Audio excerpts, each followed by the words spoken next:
Shalom rekan STMJ, berkah dalam. Perkenalkan, nama saya Heri Sucianto dari Paroki Santo Yosef Purwokerto. Bacaan hari ini diambil dari Kejadian 15 ayat 1 sampai 12, 17 dan 18. Yang menarik dari perikop ini adalah ayat yang keempat sampai dengan keenam yang berbunyi, tetapi datanglah firman Tuhan kepadanya, demikian, orang ini tidak akan menjadi ahli warismu, melainkan anak kandungmu, dialah yang akan menjadi ahli warismu. Lalu Tuhan membawa Abram keluar serta berfirman, coba lihat ke langit, hitunglah bintang-bintang, jika engkau dapat menghitungnya, maka firman-Nya kepadanya, demikianlah banyaknya nanti keturunanmu.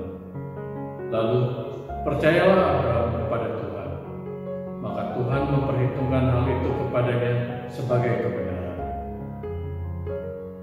Lalu percayalah Abraham kepada Tuhan, maka Tuhan memperhitungkan hal itu kepadanya sebagai kebenaran. Dalam kisah ini, begitu mudah sekali Abraham percaya dan yakin kepada Tuhan. Dia tidak mempertanyakan dengan A, B, atau C, atau bahkan menyangkal dengan X, Y, Z. Tetapi Abraham langsung berkata dengan yakin, iya, oke, tanpa ada keraguan sedikit pun. Dan untuk hal itu, Tuhan memperhitungkan dan menjadikan itu kebenaran dan kenyataan. Hal ini benar-benar menyentuh hati saya, teman-teman. Karena saya masih merasa bahwa saya ingin punya iman yang seperti Abraham, bahwa saat Tuhan berkata atau Tuhan memerintahkan kepada saya bisa dengan tegas berkata, ya, saya akan melakukan itu. Tetapi sayangnya, seringkali saya, atau mungkin juga teman-teman, selalu mempertanyakan, kalau Tuhan memberi perintah pada kita kadang-kadang bertanya, bisa nggak ya?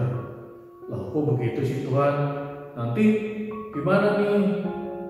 Kan belum tentu saya bisa. Mending yang lain aja lah Tuhan, nggak usah saya. Seringkali hal-hal itu membuat kita menjadi ragu.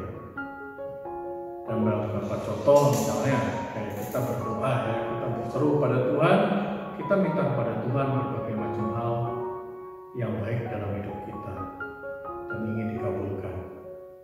Contohnya seperti kesehatan atau finansial. Kita sering minta pada Tuhan, tapi pada saat Tuhan menjawab, menyuruh kita malah meragukan. Benar nggak ya? Bisa nggak ya? Masa sih? Itu yang sering kali terjadi. Dan dalam hal ini, saya punya satu pengalaman dalam hidup saya. Bahwa dalam beberapa tahun terakhir kita mengalami pandemi karena COVID-19, dan kita tahu bahwa kegiatan-kegiatan secara offline itu akhirnya harus terhenti. Dan seperti misa, PD, bahkan sekolah, pekerjaan, ke kantor, buka toko itu sempat terhenti semua. Dan kita mencari solusinya untuk itu, yaitu dengan mengadakan secara online. Kita ada live streaming misa, ada PD dengan menggunakan Zoom. Tapi dalam hal ini, terus terang masih banyak kendala, baik dalam SDM-nya maupun peralatan.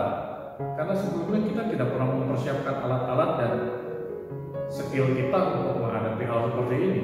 Pandemi ini terjadi secara begitu cepat dan kita bisa bilang mendadak, sehingga kita harus belajar dan mempersiapkan peralatan itu semua. Sampai pada satu kejadian, waktu itu saya mengurus sebuah seminar atau retret secara online dan terjadi beberapa trouble itu emang akhirnya bisa diatasi. Tapi itu menjadi satu bahan pikiran buat saya, karena trouble itu juga mencakup peralatan. Saya berpikir bahwa minggu-minggu ke depannya akan terjadi lagi trouble ini. Dan apakah jika trouble ini terulang lagi. Itu menjadi satu bahan pikiran saya waktu itu. Dan saya punya kebiasaan bahwa sebelum tidur saya biasa berdoa. Pada malam itu saat tidur berdoa, saya mendapat sebuah desakan, sebuah pendengaran dari saya bahwa Tuhan seolah-olah berkata kepada saya, Heri, siapkan peralatan-peralatan itu. Awalnya saya mengajukan, saya pikir itu hanya karena kebawa waktu siang habis acara, karena ada trouble saya jadi kebawa, kalau ada peralatan saya punya mungkin bisa membantu untuk kegiatan. Tetapi setiap hari setelah hari itu, malam saya berdoa, desakan itu semakin kuat. Tuhan terus berkata, Heri, siapkan alat-alat itu, siapkan, beli, lengkapi. Sampai akhirnya saya berpikir, mungkin Tuhan mau. Lalu saya mencoba mencari tahu peralatan yang dibutuhkan dan berapa harganya.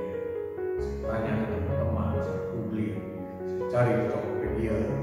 Setelah terkumpul berbagai macam peralatan seperti mixer, mic, speaker, LCD, laptop, dan lain-lain, angkanya ternyata fantastis. Itu puluhan juta.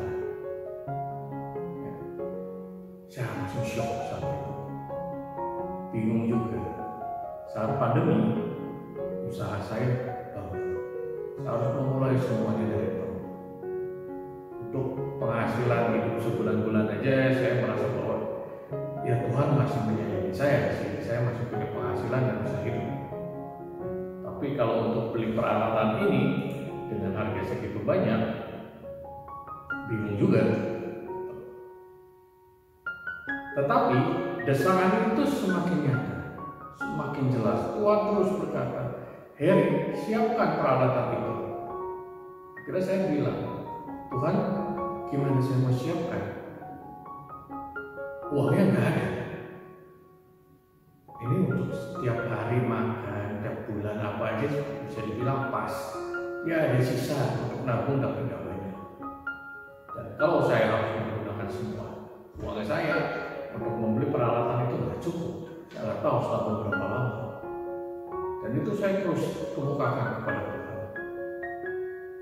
Dan Tuhan menjawab, Heri, tugasmu adalah mempersiapkan peralatan itu. Biayanya itu adalah urusan. Waktu itu saya aduh, wah, oke, Tuhan ngomong seperti itu ya. Akhirnya saya beli. Saya pinjam kartu kredit mami saya dan kartu kredit saya untuk bisa digunakan sebagai cicilan. Cicilan aja waktu itu kurang lebih sekitar 6 juta lebih per bulannya. Saat saya mengetahui itu ya ada sedikit ketar-ketir dalam hati ya. Ini gimana 6 juta lebih setiap bulan saya harus bayar? Uang itu dari mana? Tapi tidak terasa 6 bulan itu terlewati dan cicilan itu lunas dalam beberapa bulan itu dengan angka 6 juta lebih setiap bulannya. Dan yang membuat saya takjub adalah penghasilan saya sebelum saya membeli peralatan itu dengan saat saya membeli peralatan itu, penghasilan saya itu tetap. Dulu saya mendapat berapa dan saya bisa saving berapa, itu tetap setiap bulan saya dapat, bahkan ada lebihnya. Tetapi di luar semua itu, cicilan untuk peralatan itu selalu terpenuhi. Sampai sekarang saya kadang mikir gimana caranya, waktu itu saya juga nggak ngerti. Tetapi semua itu terlunasi dalam waktu beberapa bulan. Dan saya tidak pernah merasa kesulitan, saya harus was-was apa tidak. Semua berjalan dengan santai, dengan apa adanya, dan semua itu beres. Itu benar-benar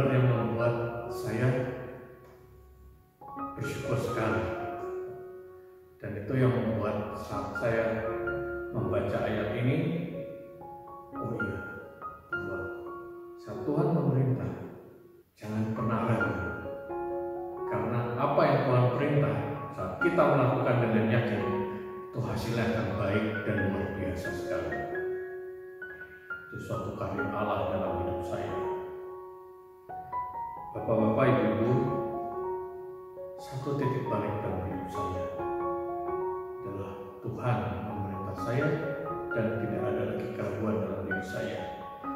Karena saya tahu bahwa apa yang datang dari Tuhan akan berakhir baik buat saya.